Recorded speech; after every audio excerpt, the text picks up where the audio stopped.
الموجز اليومي لأهم أخبار النادي الأهلي والرياضة المصرية ميجا كورة.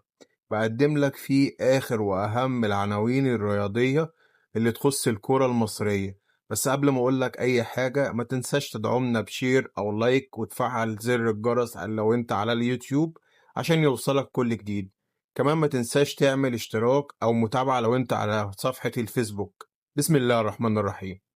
هناك احتمالية أن يتواجد إمام عاشور على مقاعد بدلاء الأهلي في المباراة القادمة أو يتم تجهيزه لمباراة الجولة الثالثة. النادي الأهلي تقدم بشكوى للرابطة ضد جماهير الزمالك بعد الهتافات ضد زيزو، وطالب بتوقيع أقصى عقوبة ممكنة للحد من هذه التصرفات المشينة. الجهاز الفني لمنتخب مصر يتابع حالة إمام عاشور ومروان عطية من أجل معسكر سبتمبر المقبل، والثنائي يقترب من التواجد مع المنتخب بإذن الله.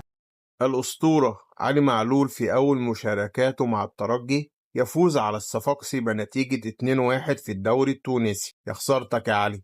إصابة لاعب الأهلي المعار كريم الدبيس بمزق في العضلة الضمة. سلامات يا كيمو. النادي الأهلي العظيم فخر مصر وأفريقيا يختار مجموعته في كأس العالم للأندية.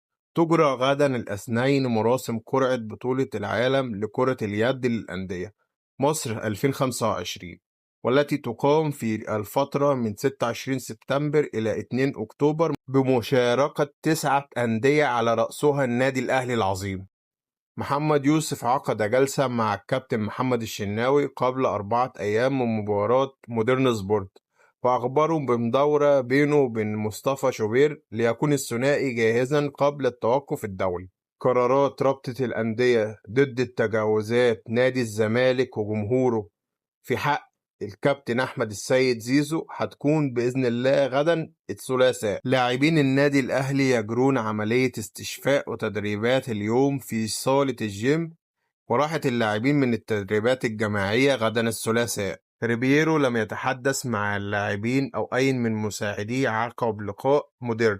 محمد هاني تحدث مع اللاعبين وشدد أن الطريق لا يزال طويلا. هاني في رسالته للاعبي الأهلي أكد أن المستوى كان سيئا والفريق يحتاج لكثير من العمل، وانت ما شاء الله عليك أسطورة يا هاني.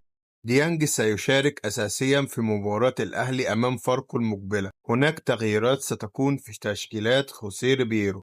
ركلات الحظ عندة محمد صلاح وكريستال بالاس يتوج بالدرع الخيرية أمام ليفربول. كل الدروع مقدسة. تم الاتفاق بشكل نهائي بين الجهاز الفني لمنتخب مصر ورابطة الأندية